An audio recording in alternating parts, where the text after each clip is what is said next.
முற்றம் நேயர்களுக்கு வணக்கம். இன்று நமது அரங்கிற்கு மரியாதைக்குரிய வழக்கறிஞர், உச்சநீதிமன்ற வழக்கறிஞர் முனைவர் திருமிகு தேவ சம்பத் கிருஷ்ணன் அவர்கள் வருகை தந்திருக்கிறார். தமிழ்நாட்டிலே நடக்க இருக்கிற தேர்தல் திருவிழாவிற்கு முன்னோட்டமாக பல நிகழ்வுகள் நடந்து கொண்டிருக்கின்றன. தமிழ்நாட்டின் முதலமைச்சர் பெண்களுக்கு 1,30,00,000 பெண்களுக்கு 5,000 அவருடைய வங்கிக் கணக்கிலே வரவு வைத்திருக்கிறார். இதை பலர் ஆதரிக்கிறார்கள், சிலர் விமர்சிக்கிறார்கள். இதை பற்றி இன்னும் நடக்கிற அரசியல் நிகழ்வுகள் பற்றி அவரோடு நாம் பேசுவோம். ஐயா வணக்கம். வணக்கம் ஐயா. 5,000 போட்டிருக்காங்க. எல்லா பெண்மணிகளும் மிகுந்த மகிழ்ச்சியோடு இருக்கிறார்கள். அதை விஜய் என்ன சொல்கிறாரு, நான் இந்த அரசியல் களத்திற்கு வந்ததை கண்டு அச்சமடைந்து பயந்து இந்த பணத்தை கொடுத்திருக்கிறார் தமிழ்நாட்டின் முதலமைச்சர் அப்படின்னு சொல்கிறாரு. இதை எப்படி பார்க்குறீங்க நீங்கள்? ஐயா, 5,000 கொடுப்பது, தமிழக அரசு கொடுப்பது முதலமைச்சர் ஸ்டாலின் அவர்களுடைய பாக்கெட்லேருந்து கொடுக்கவில்லை. இது எலெக்ஷன் வர்றதுக்காக அவர் கொடுக்கப்பட்ட 5,000 ருபீஸ். அது நம்ம இன்னும் தமிழ்நாடு கடனில் இது இன்க்ரீஸ் ஆகப்படுகிறது. அதனால் இவர் எல்லாரும் அவருக்கு ஓட்டு போட்டுருவாங்கன்னு நினைக்கிறாரு. அது ஓட்டு போடுறதுக்கு இல்லை, மக்களுக்கு மத்தியில் இப்போ நடந்து கொண்டு இருக்கிற மக்கள் மத்தியில் எல்லாத்துக்கும் ஒரு மாற்றம் வேணும். இவர் சொன்ன வாக்குறுதிகள் 2021 சொன்ன வாக்குறுதிகள் கல்வி கடனை கட்டணும்னு சொன்னார். அது மாணவர்களுக்கெல்லாம் கல்வி கடன் கட்டலை, அது ஒன்றுமே ஸ்டெப் எடுக்கலை. திரும்பி அவர்கள் இந்த பாருங்கள், கரண்ட்டு பில்லு, மற்ற வீட்டு வரி, பட் இது எல்லாமே இன்க்ரீஸ் பண்ணிட்டு இந்த 5,000 கொடுத்து என்ன பிரயோஜனம்? சொத்து வரி, மின் வாரியத்தின் அந்த கட்டண உயர்வு, இதெல்லாம் உதய் மின் திட்டம், இந்த மாதிரியான சில திட்டங்களின் பேரில், அதாவது ஒன்றிய அரசின் வற்புறுத்தலால் கையெழுத்திட்டு தான் இதெல்லாம் உயர்ந்திருக்கிறது. அதற்கு நாங்கள் காரணம் அல்ல. அது தவிர்த்து மாணவர்களுக்கு பல சிறப்பு திட்டங்களை கொடுத்து அவர்களுக்கு பண உதவிகள் செய்து படிக்க வைத்து கொண்டிருக்கிறோம். லேப்டாப் கொடுத்துருக்குறோம். இப்படி பல விதங்களில் தமிழக முதலமைச்சர் தனது பரப்புரையை கொண்டு செல்கிறார். ஐயா, ஃபஸ்ட்டு மக்களுக்கு ஒன்று டிஎன்பிஎஸ்சி மூலமாக இப்போ ஒன்று அறிவித்தார்கள், அதை ஸ்டாப் பண்ணிட்டார்கள். எல்லா வேலை வாய்ப்புகளும் சும்மா கொடுக்குறாங்களா? நீங்கள் நினச்சி பாருங்கள். எல்லாம் மக்களுக்கு நன்கு தெரியும். இந்த கழக ஆட்சிகள் வந்த பிறகு ஃப்ரீயாகவே எந்த போஸ்ட்டும் கிடைச்சது கிடையாது. எந்த காங்கிரஸ் ஆட்சியில் 67க்கு முன்னால் நடந்த சமாச்சாரமும் 67க்கு பின்னால் நடந்த சமாச்சாரங்கள் எண்ணி பாருங்கள். மக்கள் அவதை கொண்டு எல்லா போஸ்ட்டுக்கும் நிர்ணயிக்கப்படுகிறது பணங்கள்.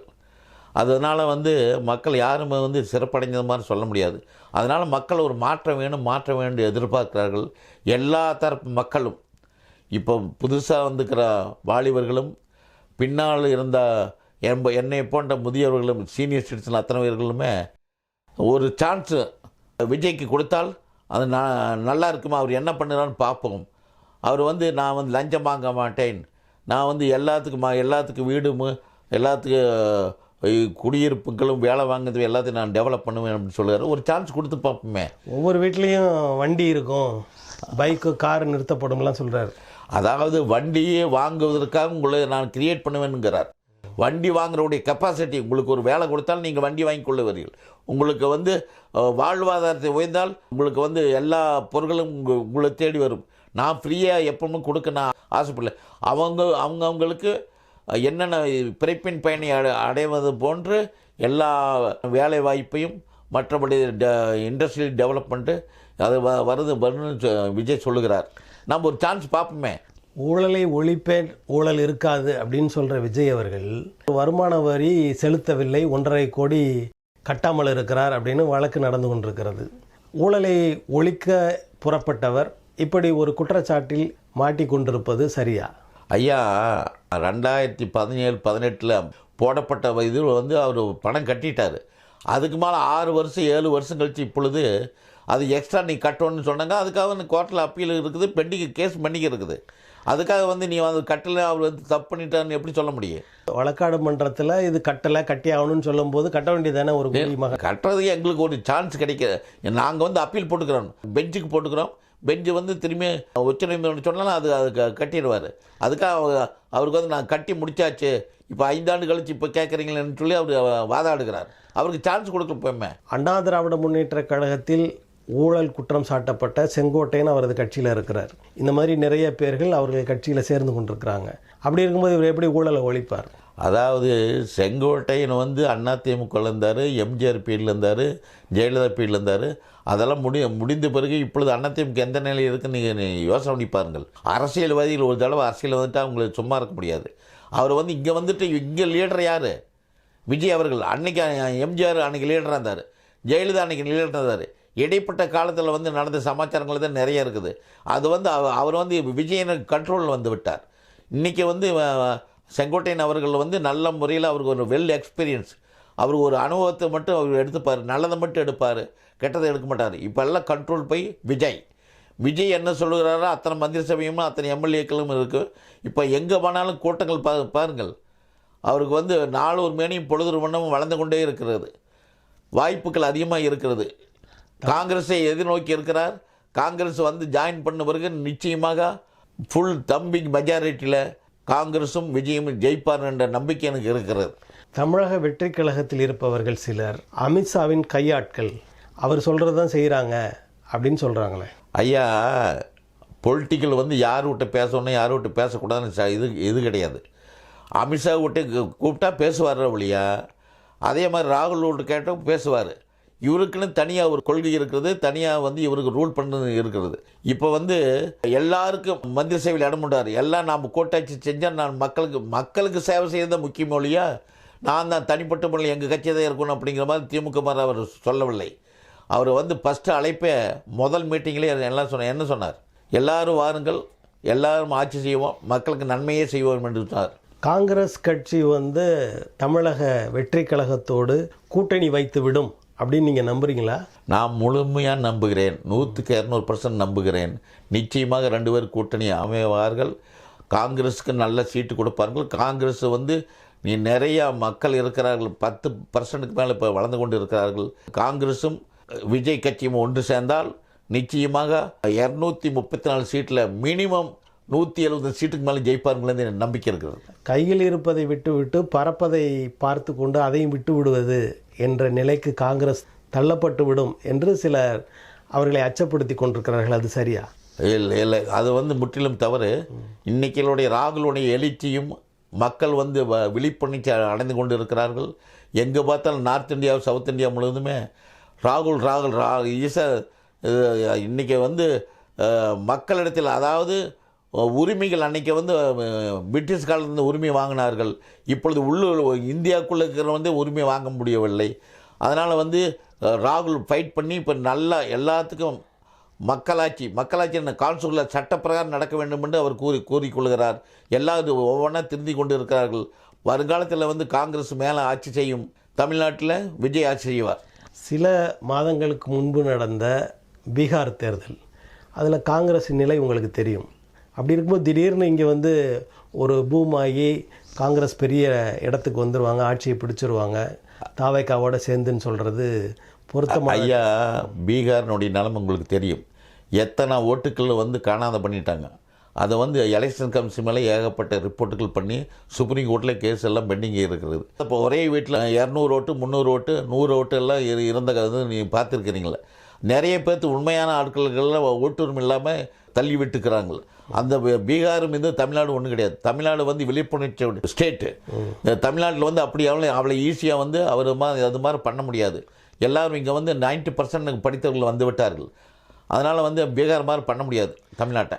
பீகாரில் நிதிஷ்குமாரும் பாரதிய ஜனதாவும் அதிகாரத்தை வைத்து இந்த மாதிரிலாம் பண்ணாங்க அப்படின்றது நிறையா வெளியில் வந்தது. அதே மாதிரி அந்த ஒன்றிய அதிகாரத்தை வைத்து பாரதிய ஜனதா கட்சி அண்ணா திராவிட முன்னேற்ற கழகத்தோடு சேர்ந்து வெற்றி பெறுவதற்கான எல்லா வேலைகளையும் செய்ய முடியாது அப்படின்றத எப்படி நீங்கள் சொல்ல முடியும்? அதிமுகவும் பாரதிய ஜனதாவும் ஒன்று சேர்ந்தாலும் வந்து எப்படி ஓட்டு வாங்கணும்னு உங்களுக்கு தெரியும். அப்படியெல்லாம் ஈஸியாக வந்து மக்களை வந்து ஏமாற்ற முடியாது. இங்கெல்லாம் விழிப்புணர்ச்சி அடைந்து கொண்டு இருக்கிறார்கள். இப்பொழுதே வந்து எல்லா ஓட்டர்ஸ் க்ளீன் பண்ணி வச்சுக்கிறாங்க. இப்போ மினிமம் மொத்தம் 8 கோடி மக்கள் வந்து இப்போ 6.5 கோடி மக்களுக்கு ஓட்டுரிமை இருக்கிறது. எல்லா ஓட்டுக்களையும் வந்து கரெக்ட் பண்ணி வச்சு இப்போ எல்லாம் லிஸ்ட்டு டவுன்லோட் பண்ணி வைத்திருக்கிறார்கள் அவங்க ஓட்டுரிமையை. இது மாதிரி அங்கே பீகார் மாதிரி பண்ண முடியாது. இப்போல்லாம் நல்லா விழிப்புணர்ச்சி வந்து விட்டது தமிழ்நாட்டுக்கு. இப்போ எஸ்ஐஆர் அந்த நிகழ்வு நடந்த பிறகு நிறைய வாக்குகள் வெளியேற்றப்பட்டிருக்கின்றன, அதாவது விளக்கப்பட்டிருக்கிறது. அந்த வாக்குகள்லாம் எதிர் முனைகளில் இருக்கிறவங்களுக்கு விஜய் அவர்கள் கூறினார்கள், கவனமாக இருங்கள், எஸ்ஐஆர் கவனமாக நீங்கள் ஓட்டு உரிமையில் பிஎல்ஓ அணுகி உங்களுடைய ஓட்டுக்களை பதிவு பண்ணுங்கள் என்று பலமுறை சொல்லியிருக்கிறார். எல்லாரும் பதிவு பண்ணியிருக்காங்க. இப்பொழுது விஜய் கட்சியிலேயே 1,40,00,000 பேர் மெம்பராக இருக்கிறார்கள்.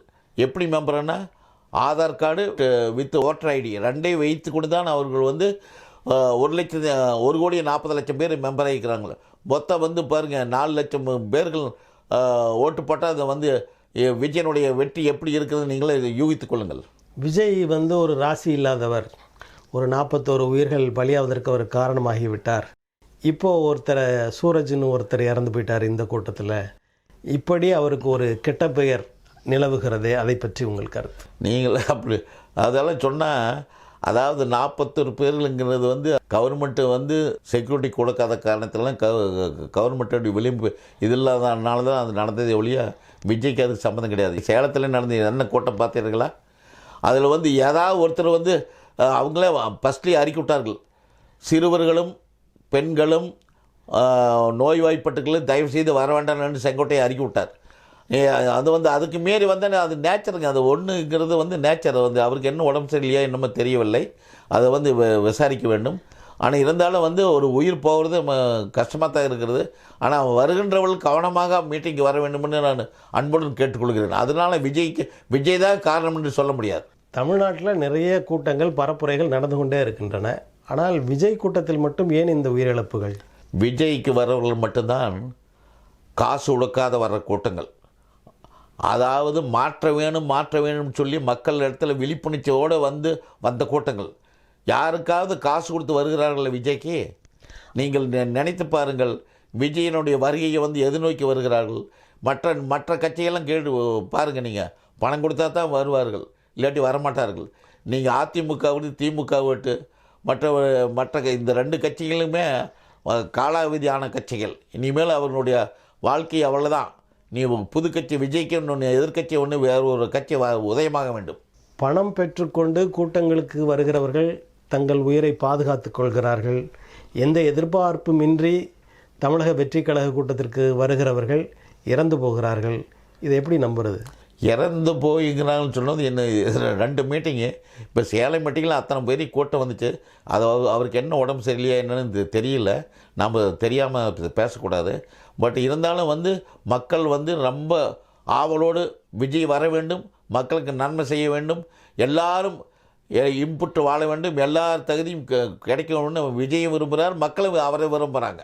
எதிர்க்கட்சிகளும் சரி, பொதுமக்களில் சிலரும் சரி, விஜய் அவர்கள் ஒரு அனுபவம் இல்லாத ஒரு பேச்சை பேசுகிறார், இவர் எப்படி இந்த நாட்டை ஆளப்போகிறார் அப்படின்ற ஒரு ஐயத்தை முன்வைக்கிறார்கள். ஐயா, அனுபவம் என்பது என்ன? Day by day learning. இப்போ நான் ஒரு உதாரணம் சொல்லுகிறேன். அண்ணாதுரை கட்சி ஆரம்பிக்கிற பொழுது அவளுக்கு 40 வயசு தான் இருந்தது. அண்ணாதுரையை நினச்சி பார்த்தாரா ஜெயிப்புன்னு 67. அன்றைக்கி 2 காரணங்கள்னால அன்றைக்கி திராவிட முன்னேற்றங்களும் ஜெயிச்சது. காரணம் ஒன்று, எம்ஜிஆருக்கு அடிபட்டதுனால அதை போட்டு காமிச்சாங்க. 2வது காங்கிரஸ்லேருந்து பிரிஞ்சு போன சுதந்திர கட்சி, அதில் ஒன்று சேர்ந்து 14 கட்சி கூட்டணி வைத்து தான் அன்றைக்கி திராவிட முன்னேற்றங்களும் ஜெயிச்சது. அதை பார்க்கின்ற பொழுதே இன்றைக்கி விஜய்க்கினுடைய கூட்டங்கள் எழுச்சி மிகு கூட்டம். என்டிஆர் எல்லாம் பாருங்கள், எடுத்தோன்னே 6 மாதத்தில் அவர் முதலமைச்சரானார். சில பேர் சொல்கிறாங்களே, எதுக்கு நீ முதலமைச்சருக்கு ஆசைப்படுறேன்னா, அவருக்கு மக்கள் செல்வாக்கு இருக்குது, ஆசைப்படுகிறார், அவர் மக்களை நன்மை செய்யணும்னு நினைக்கிறார். அதனால் எடுத்தோன்னே நீ முதலமைச்சர் ஆகலாமா ஆகக்கூடாதான்னு சொல்கிறதுக்கு நீங்களே யார்? மக்கள் தான் தீர்மானிக்கணும். தமிழ்நாட்டில் வெற்றி பெற்று முதலமைச்சராக போகிறோம் அப்படின்னு சொல்கிறாங்க தமிழக வெற்றி கழகம். ஆனால் அவர்கள் நடித்த, அதாவது விஜய் அவர்கள் நடித்த ஒரு படம் ஜனநாயகன், அந்த படத்தை வெளியே கொண்டு வர்றதுக்கே ரொம்ப துன்பப்பட்டு கொண்டிருக்கிறாங்க. ஒன்றிய அரசு எதிர்த்து பேச முடியல, அதை பற்றி பேச மாட்டேங்கிறாங்க. அப்படி இருக்கிறவரை எப்படி தமிழ்நாட்டை ஆழ்வார்? ஐயா, இவர் நடிப்பு தொழில் நடித்தது ஒன்று இவருடைய வேலை முடிந்தது.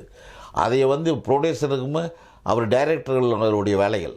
அதை வந்து அவங்க தான் பார்க்கணும் இல்லையா, அதை வந்து கவர்மெண்ட் ஆஃப் இந்தியாவுக்குனுடைய எதை என்ன தகவலை அது தெரியாது, அதுக்கு விஜய்க்கு சம்மந்தம் கிடையாது. இப்போ நடிச்சுட்டால் சிறப்பாக நடிச்சுக்கிறாரு, அவர் நிச்சயமாக வரும். இப்பொழுது கேஸ் பெண்டிங், இப்பொழுது சுப்ரீம் கோர்ட் டைரக்ஷன் கொடுத்துருக்குது, ஹைகோர்ட்டுக்கு வந்துக்குது, ஹைகோர்ட் சிங்கிள் ஜட்ஜு ஏற்பாடு பண்ணிக்கிறாங்க. அது வந்து நிச்சயமாக அது குறுகிய காலத்தில் குறுகிய நேரத்தில் அது வந்து வெளியே வர போயிருக்கிறது.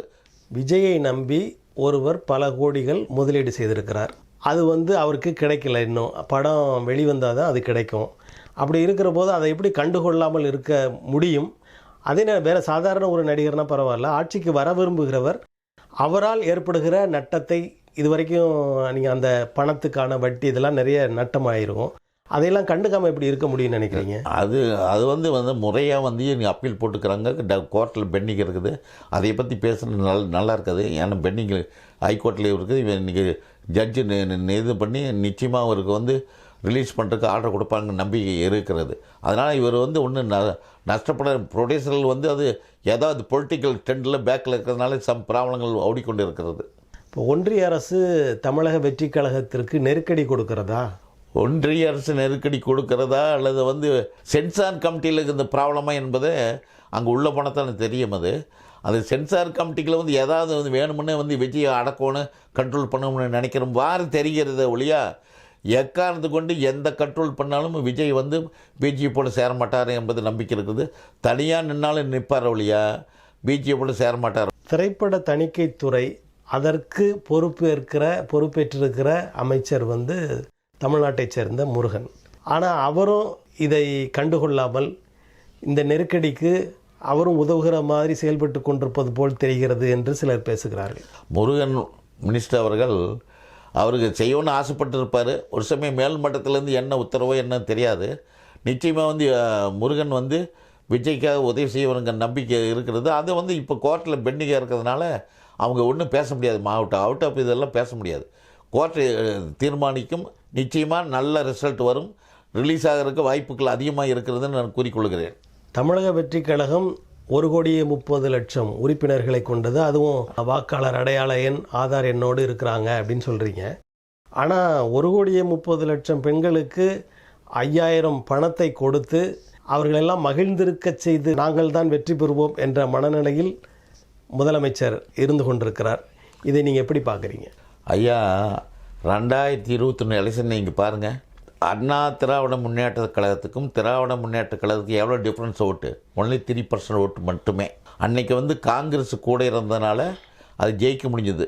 அதுவுமே அதிமுகவில் பிளவு ஏற்பட்டதுனால தான் திமுக ஜெயிக்க முடிஞ்சதே ஒழியா, இந்த அதிமுக பிளவு இல்லாமல் இந்த கட்சிகள் பிரிஞ்சு அந்த ஓபிஎஸ் அவர் எல்லோரும் ஒன்று சேர்ந்துருந்தால் நிச்சயமாக சசிகால குரூப்பு அந்த குரூப்பு எல்லாம் ஒன்று சேர்ந்துருந்தால் நிச்சயமாக வந்து திமுக ஜெயிச்சிருக்காது.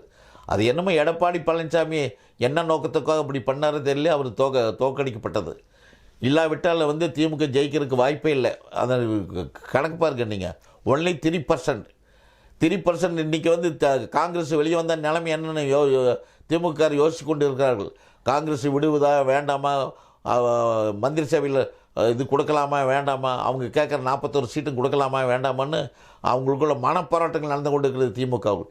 எக்காரணத்து கொண்டும் இனிமேல் காங்கிரஸும் திமுக ஒன்று சேர்ந்தால் அது வந்து நல்லா 2 பேரும் சேர்ந்து ஒன்றா போய் மக்களிடத்தில் ஓட்டு கேட்க முடியாது. அதனால் காங்கிரஸ் நிச்சயமாக விஜய் பக்கம்தான் வரும் என்று கூறிக்கொள்கிறேன். திராவிட முன்னேற்ற கழகத்தின் அமைச்சர் ராஜகண்ணப்பன் காங்கிரஸ்காரர்கள் வந்தால் வரட்டும், வராவிட்டால் போகட்டும் என்று பேட்டியளித்திருக்கிறார். அப்போ அதற்கு தயாராக இருக்கிறாங்க. அதே நேரத்தில் காங்கிரஸ் வெளியே போய்விட்டால் தேமுதிகவை உள்ளே இழுப்பது, மற்ற சிறு கட்சிகளையும் உள்ளே இழுத்துக்கொள்வது என்ற நிலையை திராவிட முன்னேற்ற கழகம் செயல்படுத்தும் என்று நினைக்கிறீர்களா? விஜயகாந்த் கணக்கு வேறு, இப்போ வந்து அவங்க ஒய்ஃபினுடைய கணக்கு வேறு. ஆனால் வந்து விஜயகாந்தினுடைய நிலைமை வந்து அன்றைக்கி வந்து மக்கள் எழுச்சியோடு இருந்தார்கள். வாலிபர்கள் இருந்தாங்க. அத்தனை வாலிபர்களும் எங்கே இருக்கிறார்கள்? இப்பொழுது விஜய் பக்கம் இருக்கிறார்கள். அதனால் வந்து நீ யாரோட கூட கூட்டணி காங்கிரஸும் விஜயும் ஒன்று சேர்ந்தால், யார் ஒன்று சேர்ந்தாலும் மற்றவங்களே மொத்தம் ஒன்று சேர்ந்தாலும் இவங்களுக்கு இந்த கூட்டணியை ஜெயிக்கவே முடியாது. இவங்களே 40-45% மேலே வந்துடுவாங்க பர்சன்டேஜ். அதனால் இந்த தயவுசெய்து மற்ற கட்சிகள் எந்த கட்சிகள் வந்தாலும், பாமக வந்தாலும் சரி, மற்ற வந்து விஜயகாந்த் கட்சி வந்தாலும் சரி, மற்ற எந்த கட்சிகள் வந்தாலுமே இதுக்கு ஈக்குவல் கிடையாது. காங்கிரஸ் கட்சியோடு தமிழக வெற்றி கழகம் இணைந்து கூட்டணி வைத்துக்கொண்டு தேர்தலை சந்தித்தால் வெற்றி பெறுவார்கள் அப்படின்னு சொல்றீங்க. காங்கிரஸ் வராவிட்டால் தாவேகா தோற்று விடுமா? காங்கிரஸ் வராவிட்டால் கூட நம்ம தனிப்பட்ட முறையில் அவர் ஜெயிக்கிறதுக்கு வாய்ப்பு உண்டு. எல்லா ஓட்டுக்கள் பிரியும் 5 கூட்டணியாக வந்துச்சுன்னா விஜய்க்கு தான் 30% மேலே வந்திருக்கு. அதனால் விஜய் வாய்ப்பு உண்டு. அதுக்காக விஜய் கட்சியில் சேருவதில்லை. நான் உண்மையான காங்கிரஸ் மேன். காங்கிரஸ் நிச்சயமாக சேரும். காங்கிரஸ் வளர்ச்சி அடைய வேண்டும். பழைய 67 விட்டதை மீண்டும் எடுக்க வேண்டும் என்பதுதான் காங்கிரஸின் நோக்கம், ராகுலனுடைய நோக்கம். காங்கிரஸ் கட்சியிலிருந்து தமிழக வெற்றி கழகத்திற்கு கூட்டணி பற்றி பேச உங்களை தூதராக அனுப்பினால் செல்வீர்களா? காங்கிரஸ் கட்சி நிச்சயமாக செல்வேன். பட் இருந்தாலும் அவங்க இருவர்களும் பேசி கொண்டு இருக்கிறாலும் என் கணக்கு. காங்கிரஸும் விஜய் கட்சியுமே 2 பேர் பேசிக்கொண்டு எல்லாம் முடிந்து விட்டதுன்னு என் அருமை அண்ணன் திருச்சி வேலுசாமி அவர்கள் கூறிக்கொண்டிருக்கிறார். நிச்சயமாக இது 2 நாள் பொறுங்கள், 3 நாள் பொறுங்கள் என்று கூறிக்கொண்டிருக்கிறார். நிச்சயமாக இது 2 ஒன்று சேரும் என்பது என்னுடைய கருத்து. நன்றி. உங்களது மதிப்புமிகு நேரத்தை முற்றம் இணையதள தொலைக்காட்சிக்கு தந்தமைக்கு எங்களது நன்றியை தெரிவித்துக் கொள்கிறோம். நன்றி ஐயா. கடைசியாக சொல்லுகிறேன், ஒரு மக்கள் மாற்றத்தை எதிர்பார்க்கிறீர்கள், அந்த மாற்றத்தை செய்ய வேண்டும் என்று காங்கிரஸுக்கும் விஜய் கூட்டணிக்கு நீங்கள் ஓட்டு போட்டு விஜயும் காங்கிரஸை வெற்றி வாகை சூட வேண்டுமாய் அன்போடு உங்களை கேட்டுக்கொள்கிறேன். வணக்கம். நன்றி நேயர்களே. அடுத்த நிகழ்வில் சந்திப்போம். நன்றி. வணக்கம்.